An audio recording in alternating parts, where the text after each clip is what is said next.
Put your shoes on. Do your homework. Why isn't your bag packed yet? Brush your teeth now. We're going to be late. Let me ask you something. How many times a day do you say those phrases? And how many times do they actually work? If you're parenting a neurodivergent child, ADHD, Autistic, PDA, those comments probably feel like the background noise for the entire family. You feel like a broken record. Now, here's the uncomfortable truth. For many neurodivergent kids, those direct commands don't increase cooperation. They trigger anxiety, resistance, or complete shutdown. And here's the part no one tells you. When we constantly tell kids exactly what to do, we aren't teaching them skills. We are acting as their prosthetic frontal lobe. We are doing the noticing, the planning, the initiating, which means their executive function, the exact skills they are struggling with, never gets practice. Stay with me because today we are shifting you from micromanaging to strategic partner. Not to make your kids compliant, but to make them think. Hi, I'm Izabela Doyle, Neurodivergent family coach, and in this video I'm going to tell you about the communication strategy that actually make kids to listen and follow through. Let's zoom in. Most of us were raised on what we called imperative language. Commands, tests like questions, direct instructions. Pick that up. Look at me. What color is this? Say hello. Say thank you. It feels efficient. But here's what's happening inside your neurodivergent child's brain when you say, clean your room. In that one sentence, you are asking the brain to stop what they are doing, process your words, suppress their internal drive, plan a sequence, execute it. For an ADHD brain, that's like trying to run 5 apps on 2% battery. For an autistic brain, that social spotlight, do it now while I'm watching, can feel overwhelming. For a PDA profile, the amygdala reads it as threat to my autonomy.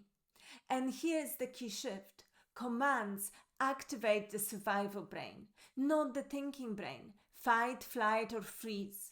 You've seen it. The scream, the run to the room, the deer in the headlights stare. But here's the deeper issue. If you always say, feed the dog, your child never learns to notice that the dog is hungry. They only learn to respond to your voice. And we don't want them responding to authority. We want them to respond to the environment. And that's a big difference. So today we're going to look at declarative language. And that's not a trick. It's no manipulation. It's not being passive.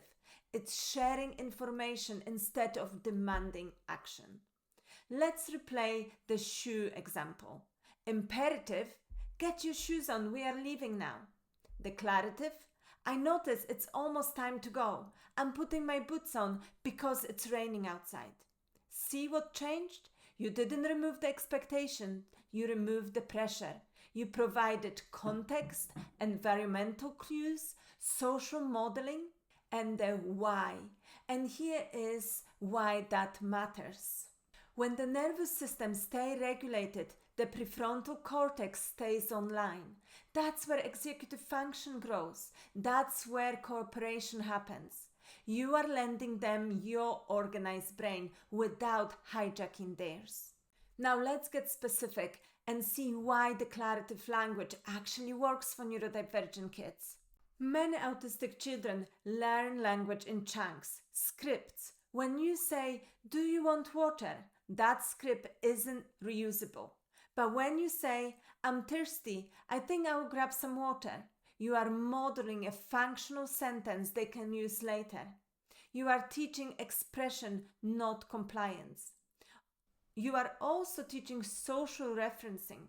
Now, picture your ADHD teen staring at their messy room. You say, clean your room. Their brain sees a cloud, too big, too vague, and too overwhelming. But if you say, I notice there is dirty clothes by the door that you might need for tomorrow, you're just creating an anchor. One detail, concrete, manageable step.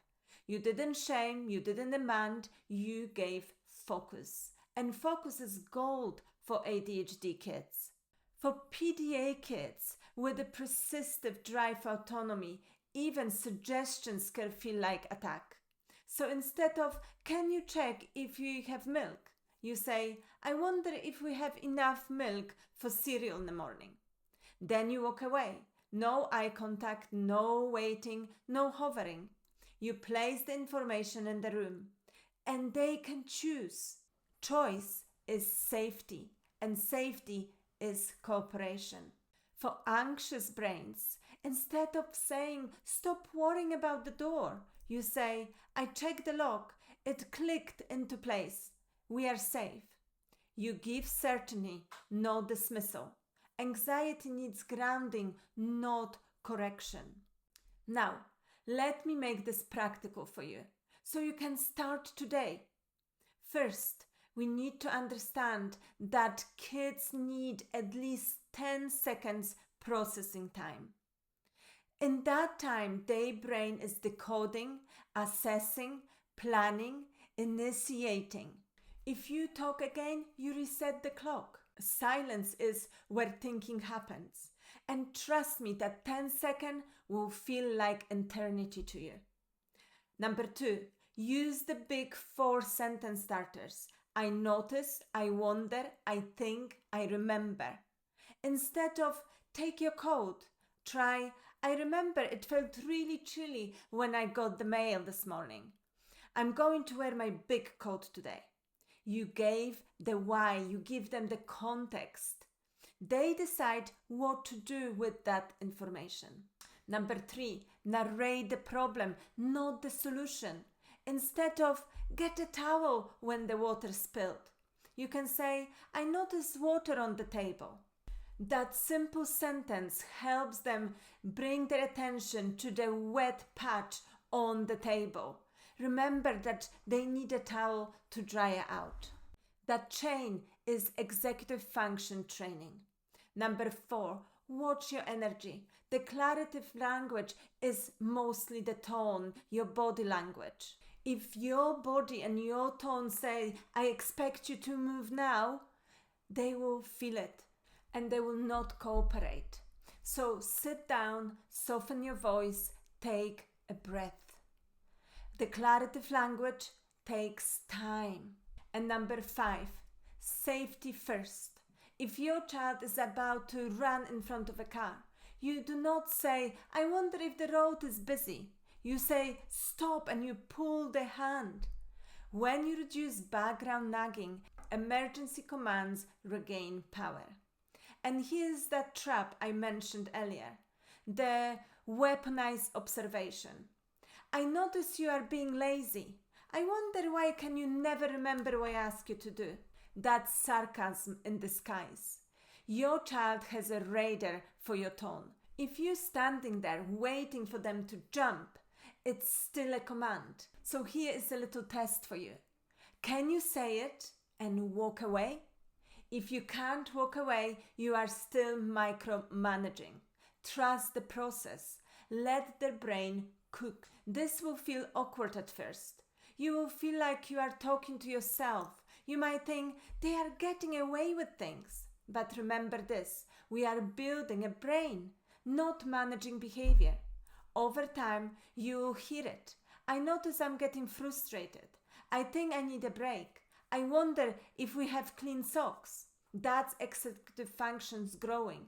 That's autonomy. That's self-regulation. And that's independence. So please try it today. Find one moment. Instead of commanding, just notice. I notice the dog's bowl is empty. Then pause and walk away. See what happens. And if this helped, I've created a declarative language cheat sheet with 50 sentence starters for every situation that you will find in the description below. And subscribe for more strategies that work in real homes just like yours, not just in textbooks. Because the way we speak shapes the way our children think, and that changes everything. See you in the next video. Bye for now.